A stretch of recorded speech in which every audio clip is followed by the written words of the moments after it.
Hey, welcome to the Simple Nutrition Podcast, a show that helps you learn practical and actual nutrition tips from an expert. I am your host, Leonila Campos, a registered dietitian with over 8 years of experience in the nutrition field. Hey, welcome back to another episode in the Simple Nutrition Insights Podcast. I am your host, Leonila Campos. And I'm sure you've heard of this term, cortisol detox. I've heard about such things, but recently over the weekend, I was asked, right, like, have you heard about cortisol detox? Like, what are your thoughts? Do you agree? What do you recommend? So I love these questions because number one, it gives me the opportunity to research like what the trends are, because as dietitians, we have to be, up to date with our education, which is part of our registration to keep our credentials, but also the trends, right? Because there are some crazy trends out there. So this one specifically, right? I was asked about it and I said, you know what? Can you tell me more? Because it's not something that I was exposed to it. And so, they mentioned, they recommend to do these things, right? Especially if you have gained weight in like your abdominal area, if you fatigue all the time. And so, I thought, okay, if I'm getting this question, right, I'm sure a lot of people also have these questions or have been exposed to it. And so why not talk about it, right, in a professional way, to give my professional opinion, what to do really about it. So essentially, that's what the podcast is today. We're going to talk about cortisol detox is, right? Is it really the key to reducing stress and optimizing our health, or is it just a wellness myth? So hopefully by the end of this episode, you'll have the tools to make informed decisions about managing stress and your health. So let's get started.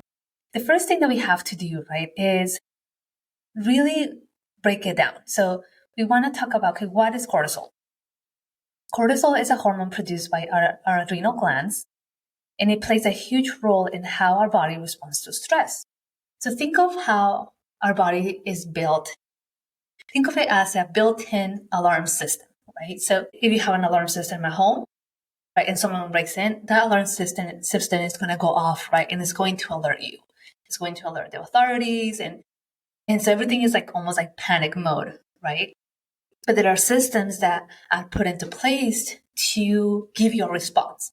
So essentially, that's what cortisol is. It is like our own built-in alarm system. So when we are faced with a stressful situation, cortisol jumps in to help to control blood sugar levels, to regulate our metabolism, reduce inflammation, and there's many, many more functions. And so when we are stressed, right, those systems are put into place. But here's the thing. While cortisol is helpful in a short term, chronically elevated cortisol levels can lead to problems, right? Like weight gain, sleep disturbances, anxiety, can even weaken our immune system. So it does make sense that people are searching for ways to lower our cortisol, right? Or detox, although I have a problem with that word. We'll talk about it more in a little bit. But can we really do that, right? Can we really detox ourselves from cortisol? Or is there such a thing, right, as cortisol detox? That's where we're going to really dive deep into next. We talked about just what cortisol is, right, and what triggers it. So I'm sure not only now, right, I'm sure you've heard the terms cleanses and detoxes or reset, but now we're seeing that concept applied to cortisol too. The idea is that by lowering cortisol, you can reverse the negative effects of stress. So what are people really doing in these so-called cortisol detoxes? Based on some of the research that I did, right, it usually involves a mix of dietary changes, herbal supplements, stress-reducing exercises, and sometimes even lifestyle overhauls. For example, some popular practices include using adaptogens like ashwagandha and rhodiola herbs to help balance cortisol levels. But the big emphasis on adding anti-inflammatory foods like leafy greens, nuts and berries, and cutting out things that can spike cortisol such as caffeine and sugar. On top of that, many programs promote stress relief techniques like yoga, meditation, and deep breathing. Now, I do agree with all these things, right?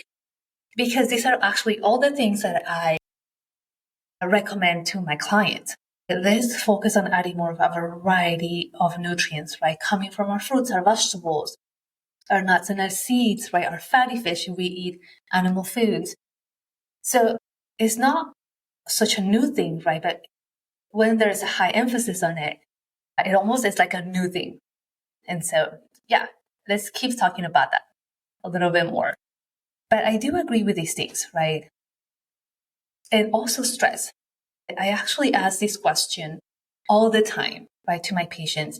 Tell me about your stress levels, right? How do you manage stress? How do you know when you're stressed? Because we do live in a society that is highly stressful. And so our bodies might be used to it, right? Or we feel that, hey, this is how I've been feeling forever. And that's the new norm for me. For someone else, it could be like, that is just a lot of stress, right?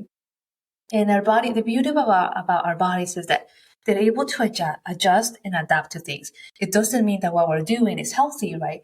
It's just that your body's trying to adapt to what you are doing for homeostasis purposes, right? To keep those things balanced. So as it all sounds good on the surface, but is there really scientific evidence to back it up? Are these detoxes really necessary or are just a trend? So here's the interesting thing, right? Well, there is not scientific consensus on a specific detox, right, for cortisol, meaning have these combination of herbs, right, or this combination of exercises, and that is going to cure you, right, from elevated cortisol levels. There is a consensus that living a healthy lifestyle, right, can help bring cortisol levels back to a balanced state. So one of the answers that I gave, right, when I was asked that question is that, number one, we have to identify the root cause of why our cortisol levels are elevated. Because if we're just adding these random things, right, and we're like, let's see what works, all right, let's hope for something, then we're not really going to find the root cause. And then we're going to continue to struggle, right, until we really realize this is what's causing the problem, right? We're just treating the symptoms. So number one, we have to really understand, okay, I actually feel this way when I have high levels of stress, right? What are my stressors? You can even write them down. And based on that, right, you can almost create an actionable plan for yourself. I have really high levels of stress at work because of XYZ. How can I reduce those levels, right? At first, we might feel like I cannot reduce those levels at all, but there's always a way. We have to almost dig deep and continue to dig deep until we find a solution. So looking at that, right, really looking at what the root cause, because that's what's going to help you bring those cortisol levels down and then in support, right, adding those foods that I mentioned, practicing healthy lifestyles that can really help you with that. So it seems that the best approach isn't really just to follow a fad detox, right, or a cleanse or a reset, but to really focus on sustainable ways to reduce your stress and again, promote overall health. And that alone can not only help you with your cortisol levels, but it can help with your inflammation. It can help with your pain. It can help with like just overall well-being. And essentially that's what we want to do, right? I'm sure this is not going to go away. I'm sure a lot of people are going to get rich out of it. And there's going to be more things on it. But I really want to bring this knowledge to you, right? So you really understand, number one, what cortisol is, how it changes, right? Because we cannot eliminate cortisol, right? That is a hormone that is in our bodies and we need it. But how can we manage it to a level, right, that is not high all the time? And believe it or not, our cortisol levels are going to change throughout the day. They're up slightly elevated during the morning because you have to wake up, right? Our bodies have to be able to, usually there's that increase in those hormones, right? The hormones that are going to wake us up. And then they level off, right, as we go about our days. If we wake up like startled and like we already have these high levels of stress, which I completely understand. Mornings are chaotic, even for me at home.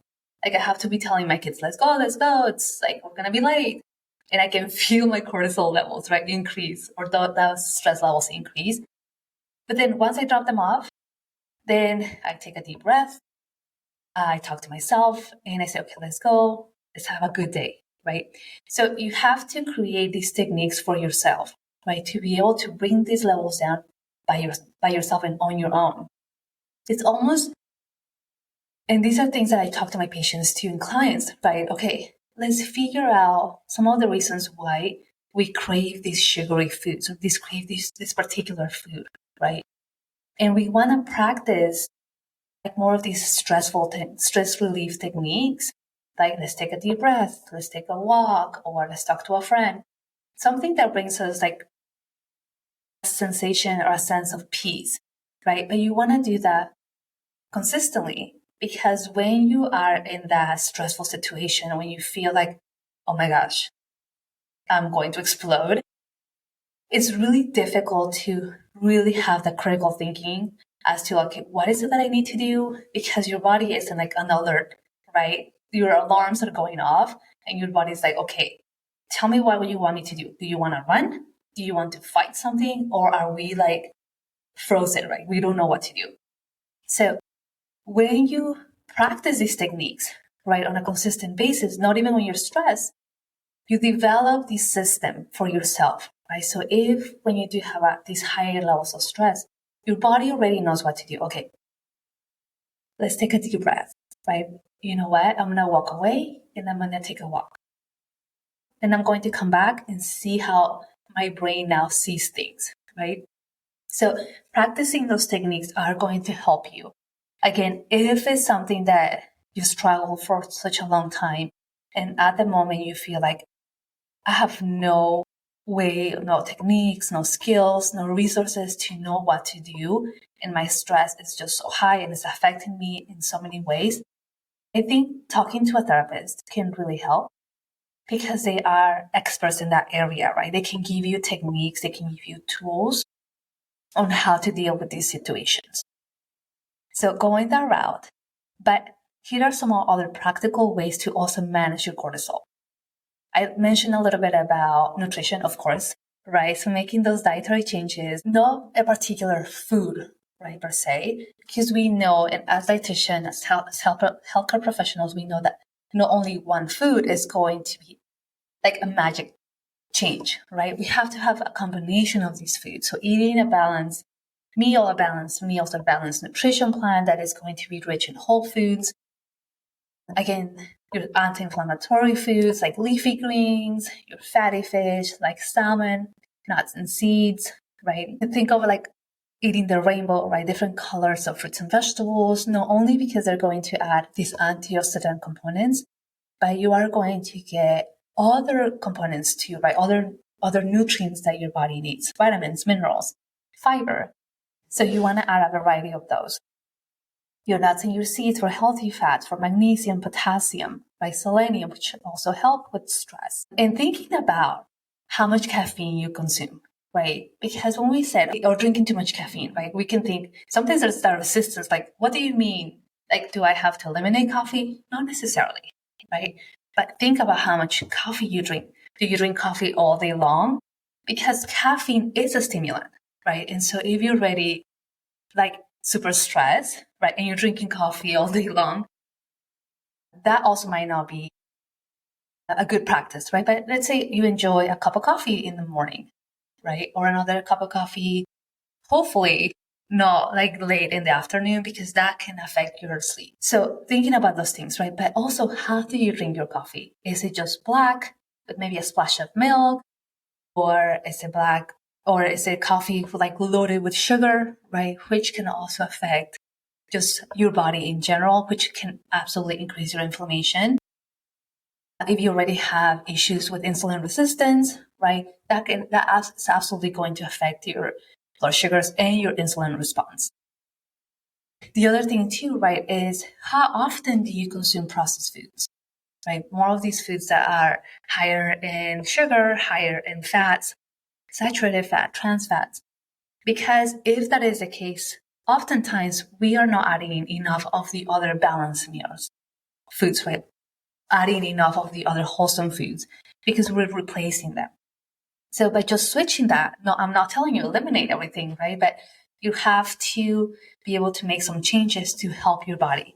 There is research that shows that consuming high processed foods, right, also increase your inflammation, which can also trigger your cortisol levels. So really think about those things. And these are things that you can do on your own before you decide to spend tons of money, right? Or giving tons of money to someone that is saying, oh, I have a cortisol cleanse for you or cortisol detox for you, right? Focus on these things first because you're able to make these changes. Exercise, right, is another one. Moderate exercise like walking, yoga, swimming, right, is great for reducing stress without really overloading your body. High intensity exercise can temporarily increase your cortisol. So you have to have that balance, right? You have to remember that. If you already have high cortisol levels, right, and you're adding high intensity exercises, that is going to increase. It just naturally does that, right? Because you're asking your body to do so much. And even when you exercise, your cortisol levels are going to increase temporarily and then they'll come down because they're helping you, right? We need more blood sugar at that time to fuel our exercises, right, for that response. But it usually comes down.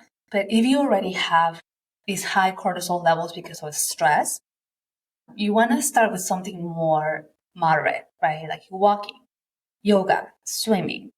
And then if you're like, I really would need a high intensity workout, then you can add it 1 or 2 times, right, to balance those things out. Some other practices, right? Mindfulness and meditation, just really, really taking time to practice that, even for just a few minutes a day, right? Some of the practical ways to add them that I've mentioned to my clients is even just before you start checking your email, right? Just take a few minutes to deep breathe, right? Calm yourself down to really help. Maybe talk to yourself, have, some positive affirmations like today is going to be a great day or something along those lines that helps you. And then again, right, before you start your meal, and this is really important actually, because if you go into your meal being really stressed, right, and you're almost eating mindlessly, number one, you're not paying attention to those hunger and satiety cues, right? When your body says, hey, I think we had enough to eat. Let's stop now. Because we're so distracted, right? We're not present with our meals. We're just like eating, right? Like and then we finish our meal and we're like, did I even eat? Like I'm still hungry. And it's because of that specifically. So being really mindful when it comes to your meal time and even taking a breath at that time, right? Okay, I'm going to start my meal. Let me take a deep breath, right? Let me be really present as I'm eating my meal. One, because you're allowing your body, you're allowing your digestive system in your brain to have those connections, right? Like we're starting to eat, right? Let's connect, right? Let's have that synchronization of those hormones in our brain. And then at the end of the day, right? You're finishing at the office, or you're finishing at work, take another deep breath and then go home. Because we know that our day usually doesn't end when we finish our work, right? We still have a life at home. And so if it's stressful, you want to be able, again, throughout the day, right? You want to be able to manage this stress by doing little things. So taking deep breaths, right? Going for a little walk, listening to an audio, listening to a podcast, whatever it is, right? Writing some things down. And that's another way to also do some self-care too. Let's see, sleep, right? Sleep is a huge one. We already know that high cortisol levels, right? Stress levels affect our sleep. specifically if we are ending our day being stressed, right? So we want to be able to, even if we have the opportunity to sleep 7-8 hours, right, which is the goal, but maybe our quality of sleep is not the best, right? Because we're tossing and turning, we're waking up multiple times during the night. Something comes up, right? Like we think about something and now we're awake and we're like, just really thinking about that. So number one, right, you have to look, okay, what is my routine leading to bedtime? Do I spend mindlessly hours or time scrolling through social media or watching the news? And like now I'm really upset because of what's happening. These are things that we don't have control over, right? But yet they are affecting our health. If that is the case, right, okay, I'm going to make sure that at least 2 hours before bedtime, I'm just going to create this environment where it's like peaceful and less stressful, if possible, right? We have kids. I have kids. Sometimes even sleep routine is stressful when the kids don't want to go to sleep. But once they go to sleep, right, trying to like bring yourself back to like a more Zen mode, right? That can help you with your sleep, with your quality of sleep, right? Not using blue light, not using any kind of technology. Again, at least 2 hours before bedtime, because it is going to affect you either in your cortisol levels or in the melatonin, right? Which is the hormone that helps us to go to sleep. If there's a blue light present, right? Your brain is like, okay, is it nighttime? Is it daytime? Like, what is happening, right? So those levels are not increasing where they need to be to really help you to go to sleep. So really think about that. And make changes, right, based on what you find out, because stress is going to help. Sleep is where we balance things out, right? Hormones balance out at that time. Your body recovers and repairs and replenishes for next day. But if we don't allow our bodies to do that, right, then we just are in this vicious cycle of lack of sleep, poor quality of sleep, high levels of cortisol, high levels of stress, right? And we're stressed throughout the day, and it's just all over again. And so when do we allow our bodies to really have a break? Never, until we like feel fatigue and just feel really horrible. So think about those things, my friend. In terms of supplements and adaptogens, that, you really have to talk to either your healthcare provider, your dietitian, because you want to be able to monitor them. You want to make sure that anything that you drink or take, it doesn't interact with medications, right? Or if you have a specific health condition, that it doesn't affect that health condition. But there are some supplements that are out in the market right now, right? Like ashwagandha, rhodiola. Magnesium is one of them. So magnesium, and I've done a podcast on magnesium itself, right? You can go back and listen to that podcast. But magnesium has over 300 biochemical roles in the body. Right? And so if you're not consuming high magnesium foods, most of the time you find them in your nuts and your seeds, some of your fruits and vegetables. If you're not adding enough, you could have low levels, not to a deficiency level where you can really feel them, but they could still be low, right? And so if that is something that you need, talk to your doctor or talk to your dietitian, right, about adding one and what is the best one to add. And then always checking in when you change your supplements to make sure that they're right for you. Let's see what else. Yeah, hopefully this is helpful, right? Again, I think you really have to understand these trends because they sound, they do such a great job at marketing. Almost like I want to learn like their marketing way of doing things because they use words that you can really resonate with, right? Like, are you fatigued? Are you seeing weight in your midsection, right? Are you foggy all the time? Do you have poor quality of sleep? And so you're like, yeah, that's all me. And you fall into these fads, right? When we really need to be looking at, okay, how is my environment, right? Specifically for myself, what is it that I really need to focus on to help me with my cortisol levels, right? It's different for every single person. And so Hence why you have to do the research on yourself, right? Or work with a dietitian like myself to help you look into these things, right? Okay, let's figure out how your nutrition is. Because let me tell you, when I have clients, we just don't talk about nutrition. Nutrition is something that we talk about after I ask tons of questions, right? To help me learn about you specifically. And I ask all these questions. I ask about sleep. I ask about stress. I ask about your movement, your bowel movements, your nutrition, your physical activity, because I want to understand you as a whole person, not only as nutrition, wise.